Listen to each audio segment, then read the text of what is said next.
क्या आप जानते हैं, महाकुंभ के दौरान हर साल हजारों लोग अचानक गायब हो जाते हैं और उनका कोई पता नहीं चलता। ऐसा क्यों होता है? क्या यह महज इत्तेफाक है या इसके पीछे कोई रहस्यमयी ताकत काम कर रही है? आइए, आज हम आपको महाकुंभ के इस रहस्य के गहरे अंधकार में ले चलते हैं, जहां साधुओं के गुप्त अनुष्ठान, आधी रात की रहस्यमयी घटनाएं और गायब हुए लोगों की अनसुलझी कहानियां आपको हैरान कर देंगी। अंत तक बने रहिए, क्योंकि आज हम ऐसे राज उजागर करेंगे जो आपने पहले कभी नहीं सुने होंगे। महाकुंभ सिर्फ एक धार्मिक आयोजन नहीं है, यह एक ऐसा स्थान है जहां हर कोने में आस्था की झलक मिलती है। लेकिन जितना यह आयोजन पवित्र दिखता है, उतने ही गहरे और खौफनाक रहस्य इसके अंदर छिपे हुए हैं। जैसे ही आप कुंभ मेला में कदम रखते हैं, चारों तरफ भीड़ का सैलाब, नागा साधुओं का तपस्वी जीवन और घंटों की गूंज आपको एक अलग ही दुनिया में ले जाती है। लेकिन इस दुनिया में एक और चेहरा है जो आम लोगों की नजरों से छिपा रहता है। आपने शायद ध्यान दिया होगा कि महाकुंभ के दौरान हजारों लोगों की गुमशुदगी की खबरें आती हैं। ये लोग कहाँ चले जाते हैं? क्या वे खुद खो जाते हैं या उनके साथ कुछ अनहोनी होती है? आइए, इसकी शुरुआत करते हैं एक सच्ची घटना से। 2013 के कुंभ मेले में प्रयागराज में एक परिवार अपने छोटे बेटे के साथ आया था। सब कुछ सामान्य लग रहा था, लेकिन शाम होते होते वह बच्चा अचानक गायब हो गया। पुलिस ने खोजबीन की, भीड़ छानी, लेकिन उस बच्चे का कोई पता नहीं चला। वह बच्चा उस भीड़ में ऐसा खोया कि आज तक उसका कोई अता पता नहीं है। अब सवाल उठता है कि आखिर ऐसा क्यों होता है। एक थ्योरी यह कहती है कि महाकुंभ के दौरान इतनी भारी भीड़ होती है कि लोग गलती से एक दूसरे से बिछड़ जाते हैं। लेकिन यह थ्योरी तब सवालों के घेरे में आ जाती है जब हम देखते हैं कि गायब होने वाले लोगों की संख्या हर साल हजारों में होती है। क्या यह सिर्फ भीड़ का असर हो सकता है? शायद नहीं। कई लोग मानते हैं कि इसके पीछे साधुओं का हाथ हो सकता है। नागा साधु, जो अपने रहस्यमयी जीवन और अनुष्ठानों के लिए जाने जाते हैं, महाकुंभ में बड़ी संख्या में इकट्ठा होते हैं। कहा जाता है कि ये साधु अपने गुप्त अनुष्ठानों के लिए कुछ लोगों को चुनते हैं और उन्हें कभी लौटने नहीं देते। क्या यह सच है या यह महज अफवाह है?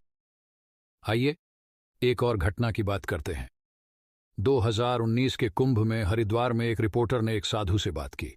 उस साधु ने कहा कि कुंभ का आयोजन सिर्फ पवित्र स्नान के लिए नहीं होता, बल्कि यह एक ऐसी जगह है जहां आत्माओं का आदान प्रदान होता है। उसने कहा कि कुछ साधु विशेष तंत्र साधना करते हैं, जिसके लिए उन्हें ऐसी आत्माएं चाहिए जो दुनिया से गायब हो जाएं। उस रिपोर्टर ने जब और सवाल पूछने की कोशिश की तो वह साधु अचानक वहां से गायब हो गया। अब सवाल यह उठता है कि क्या साधुओं की यह साधना सचमुच होती है? अगर हां, तो इन गायब हुए लोगों का क्या होता है? कुछ लोगों का मानना है कि इन गायब हुए लोगों को तंत्र साधनाओं के लिए बलिदान कर दिया जाता है। आइए, अब बात करते हैं महाकुंभ की आधी रात की घटनाओं की।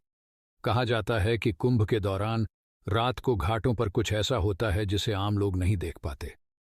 स्थानीय लोग बताते हैं कि उन्होंने आधी रात को घाटों पर अजीब रोशनी और अज्ञात आवाजें सुनी हैं। एक बूढ़ी महिला ने बताया कि उसने एक बार घाट पर कुछ साधुओं को एक बड़े दायरे में बैठकर तंत्र मंत्र करते हुए देखा। उसके बाद उसने जोर से चीख सुनी और वहां से भाग गई। लेकिन क्या ये सब बातें सच हैं या ये केवल अंधविश्वास है? इसे समझने के लिए हमें महाकुंभ के इतिहास में जाना होगा। महाकुंभ का आयोजन हर 12 साल में होता है और यह खगोलीय स्थिति पर आधारित होता है।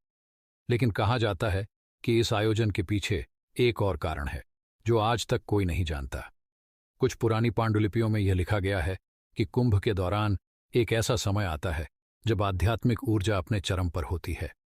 यह ऊर्जा सकारात्मक भी हो सकती है और नकारात्मक भी। शायद यही कारण है कि साधु और तांत्रिक इस समय का उपयोग अपनी साधनाओं के लिए करते हैं। तो क्या महाकुंभ वास्तव में आध्यात्मिकता और पवित्रता का संगम है या इसके पीछे एक अंधकारमय सच छिपा है?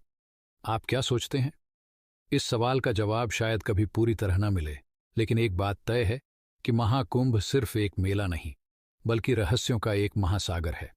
अंत में, क्या आपने कभी सोचा है कि अगर आप भी महाकुंभ जाएं, तो क्या आप इन रहस्यों का सामना करने के लिए तैयार हैं? सावधान रहें, क्योंकि वहां ऐसा बहुत कुछ है जो आपकी नजरों से ओझल रह सकता है। तो दोस्तों, महाकुंभ का यह रहस्य जितना रोमांचक है, उतना ही सोचने पर मजबूर कर देता है। क्या इन गायब हुए लोगों का राज कभी उजागर हो पाएगा?